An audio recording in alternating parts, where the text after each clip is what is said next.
Hello everyone, welcome back to my channel. In today's video, we are going to learn how to remove unwanted filters of Snapchat. Let's get started. First of all, open your Snapchat app. Make sure that you have already logged in. Tap on Bitmoji or profile icon on your top left corner. Tap on gear icon to open settings.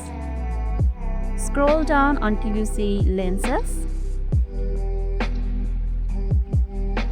Once you see the lenses, tap on it. Here you will see a list of filters or lenses you have saved or frequently used. To remove one, tap on clear. Then Snapchat will warn you that clearing the data of this filter can remove your preferences and content you have uploaded. If it's okay for you, tap on clear. That's it, the unwanted filter will no longer show up in your list. If this video made your day a little bit easier, don't forget to like and subscribe for amazing tips. Thanks for watching and I'll catch you in next video.